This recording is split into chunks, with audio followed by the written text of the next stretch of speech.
Hello student, welcome back my YouTube channel online math study. আজকে আমি তোমাদের class 10-এর সরল সুদ কষার পার্ট 3 ভিডিও নিয়ে উপস্থিত হয়েছি। আজকে আমি অনুশীলনী কষে দেখি 2 শুরু করব। একের দাগেটা দেখি কি রয়েছে। দুই বন্ধু একসঙ্গে একটি ছোট ব্যবসা চালানোর জন্য বার্ষিক 12% সরল সুদের হারে একটি ব্যাংক থেকে 15,000 টাকা ধার নিলেন। 4 বছর পরে ওই টাকার জন্য তাদের কত টাকা সুদ দিতে হবে হিসাব করে লিখি। এটা আমরা সমাধান করব। আমাদেরকে নির্ণয় করতে হবে কত টাকা সুদ দিতে হবে। প্রদত্ত দেওয়া রয়েছে বার্ষিক সরল সুদের হার 12%, আসল টাকা 15,000 টাকা, আর বছর সমান সময় সমান 4 বছর। প্রশ্ন অনুযায়ী আমরা পাই, তাহলে দেখা যাক কীরকম করব। এর আগের ভিডিওতে আমি তোমাদের প্রমাণ করেছি I equal to PRT divide by 100। এই সূত্র অনুযায়ী আমরা সুদ নির্ণয় করব। যেখানে I সমান সুদ নির্ণয় করতে হবে, সময় T সমান 4 বছর প্রদত্ত রয়েছে, আসল P সমান 15,000 টাকা প্রদত্ত, বার্ষিক সরল সুদের হার 12% প্রদত্ত। I সমান PRT বাই 100 আমি আগের ভিডিওতে এই সূত্র সম্পর্কে আমি ডিসকাস করেছি। তোমরা যদি না দেখে থাকো তার ভিডিওটি অবশ্যই দেখবে, তাহলে এটা ভালোভাবে বুঝতে পারবে। P সমান রয়েছে 15,000 টাকা, 15,000, R সমান রয়েছে 12%, 12, সময় T রয়েছে 4 বছর, 4, তারপর ডিভাইড বাই 100, ইকুয়াল টু 0 0 কাটবে, তাহলে অ্যান্সার হবে 7,200 টাকা। এটা ক্যালকুলেশন করবে, তোমরা 7,200 টাকা পাবে। ঠিক আছে, তাহলে দুয়ের দাগেটা দেখি কী রয়েছে।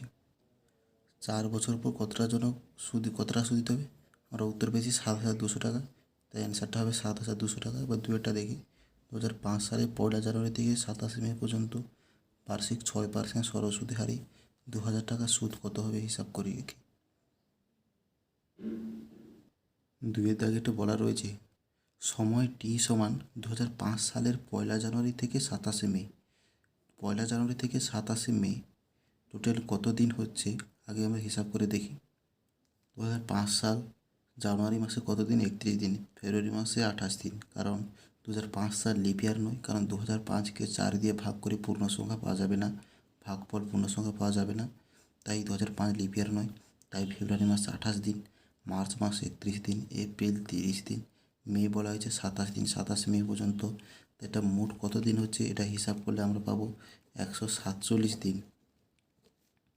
147 দিন, 147 দিন, তাহলে সময় T সমান 147 দিন সমান কত বছর? আমরা তাদের বছরে কনভার্ট করতে হবে। আমরা জানি 365 দিন সমান 1 বছর, তো 147 ভাজিত 365 বছর। প্রশ্ন অনুযায়ী বার্ষিক সরল সুদের হার R সমান 6% বলা রয়েছে, আসল P সমান 2,000 টাকা, সুদ I সমান কত নির্ণয় করতে হবে। আমরা জানি I equal to PRT divide by 100। এই সূত্র অনুযায়ী আমরা করব। P কত বলা হয়েছে 2,000, আর 6, T কত রয়েছে 147 ডিভাইড বাই 365, 147 ডিভাইড বাই 365 ইন্টু 100 আছে, 100 হবে, 0 0 উপর 0 কাটবে। এটা ক্যালকুলেশন আমরা করলে পাবো 48.32 টাকা। অ্যান্সার। তিনটা রয়েছে বার্ষিক 8.1/3% সরল সুদে 960 টাকার 1 বছরে 1 বছর 3 মাসে সববৃদ্ধি মূল কত হিসাব করে, অর্থাৎ সুদ আর আসল টাকা যোগ করি সববৃদ্ধি মূল পাবো। সুদটা আমাদের নির্ণয় করতে হবে। 3 দাগের কোশ্চেনে প্রদত্ত রয়েছে বার্ষিক সরল সুদের হার R ইকুয়াল টু 8.3%, আসল P সমান 960 টাকা, সময় T সমান 1 বছর 3 মাস। আমাদের সুদ I সমান নির্ণয় করতে হবে। সুদ I নির্ণয় করলে আমরা সববৃদ্ধি মূল পেয়ে যাব।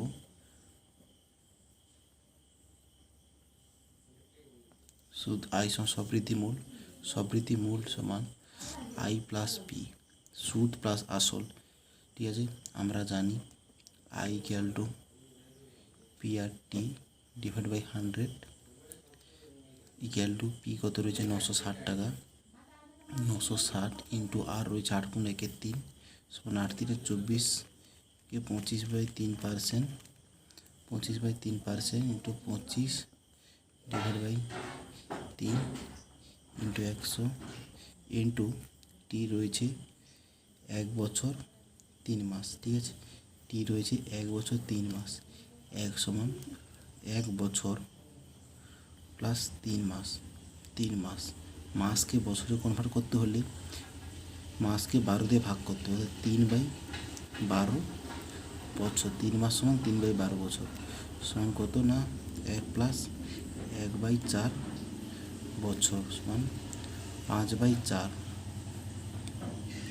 সমান 5/4 বছর। ঠিক আছে, ইন্টু 5/4। এটাকে ক্যালকুলেশন করলে আমরা পাবো, আমরা 100 টাকা। 100 টাকা আমরা সুদ পেয়েছি 100 টাকা। সুতরাং সবৃদ্ধি মূল সমান সুদ প্লাস আসল। ঠিক আছে, সুদ কত 100 আর আসল কত 960, সুতরাং অ্যান্সারটা কত হলো 1060 টাকা। সুতরাং এটাই হচ্ছে আমাদের ফাইনাল অ্যান্সার। এবার চারেটা দেখবো আমরা। চারটা রয়েছে উৎপলবাবু তার জমি চাষের জন্য সমবায় ব্যাংক থেকে বার্ষিক 6% সরল সুদের হারে 3200 টাকা 2 বছরের জন্য ধার নিলেন। 2 বছর পরে সুদে আসলে তাকে কত টাকা শোধ করতে হবে হিসাব করে লিখি। ঠিক আছে, এটা আমরা সমাধান করবো। এবার আমাদের কী রয়েছে ভালো করে দেখে নিই। বার্ষিক সরল সুদের হার 6%, আসল টাকা 3200, সময় 2 বছরের জন্য। তার সুদ আসল কত নির্ণয় করতে হবে, অর্থাৎ সুদরা পেলেই সুদ আসলে পেয়ে যাবো।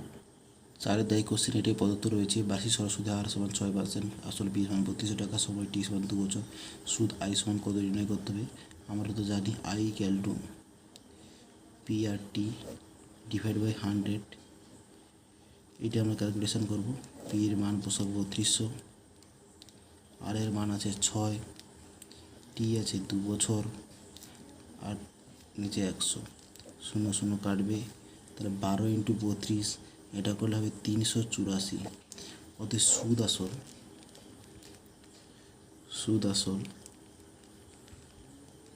সুদ আসল সমান আই প্লাস পি, সুদ প্লাস আসল 384 প্লাস 3200, এটা ক্যালকুলেশন করলে হবে 3584 টাকা। এটা হচ্ছে আমাদের ফাইনাল অ্যান্সার। এরপর পাঁচেরটা দেখো। বার্ষিক 5.25% সরল সুদের হারে শোভাদেবী একটি ব্যাংকে কিছু টাকা জমা রেখেছিলেন। 2 বছর পর তিনি সুদ হিসাবে 840 টাকা পেলেন। তিনি কত টাকা জমা রেখেছেন হিসাব করে দেখি, অর্থাৎ আসল টাকাটা নির্ণয় করতে হবে আমাদের। ঠিক আছে, দেখা যাক কেমন হয় এটা। প্রদত্ত যা যা রয়েছে তা আমি টুকে দিয়েছি।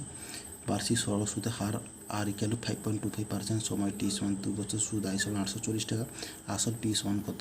আমরা তো এটা জানি, সাধারণ সূত্র আই ইকুয়াল টু PRT / 100। এখান থেকে আমাকে পিটা নির্ণয় করতে হবে, অর্থাৎ P equal to 100 × I/IT, 100 × I / RT, অর্থাৎ পি সমান এটাই হবে ইকুয়াল টু 100 × সুদ কত জানি আমরা 840 টাকা, আই সমান 840 টাকা, আর কত আছে আর 5.25 ইন্টু টি কত আছে 2 বছর।